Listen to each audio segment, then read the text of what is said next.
People in Africa, what are ways colonialism has affected your life that people don't often consider? I have a bit of an identity crisis. I'm ethnically Indian, but brought up in Kenya. The British brought Indian workers to build a railway during colonial times. I'm the 5th generation to be brought up in Kenya. I'm not seen as African because I'm not black, but it feels weird being classed as just Indian having never even been to India. And now I moved to the UK, it's added another dimension to this weird feeling of other. I know more about the American Civil War, the Cold War, and the World Wars than I do about the war my grandfathers fought in. The fact that I have to plan 2 weddings instead of 1. Care to elaborate? Every tribe has their traditional wedding ceremony, usually involving sending a dowry to the bride's father's house. But we have also adopted Christian weddings, called white weddings, because of the gowns. So people do both, usually within the same weekend. If you don't want to do both, you have to at least do the traditional one, because family elders only acknowledge it.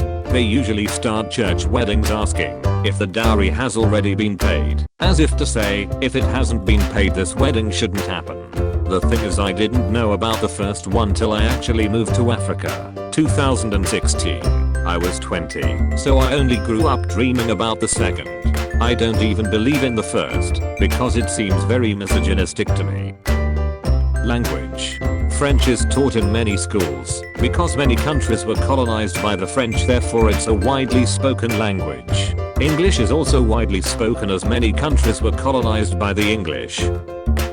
One of the most interesting things I've seen, Peace Corps volunteer in West Africa, is that local nutritious staple crops were eradicated in favor of colonizers' crops. Most of those crops are way less healthy, harder to farm, and harder on the land. This was done by subsidizing foreign crops and supporting them, and destroyed local agriculture. I have traveled extensively around the continent and studied African history, so not as qualified as others, but this is one that only seemed obvious once I learned about it. A lot of Africa's problems are built by design by colonial powers when they pulled out to ensure the former colonies would remain dependent on the parent country.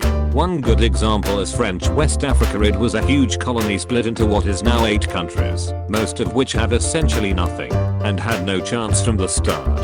Mauritania, for example, literally had no town within its borders, and they had to found one. That is a lot of nothing. Second, look at how many straight borders there are in Africa. Colonial powers never took 2 seconds to think about tribal populations and where they lived and why straight borders encourage conflict. If you want proof, go look at how many straight borders there are on a map of Europe. Of course, now it's too late to change these things. The way we view the British. There is a distinct difference between how we view the British and how Americans view whites.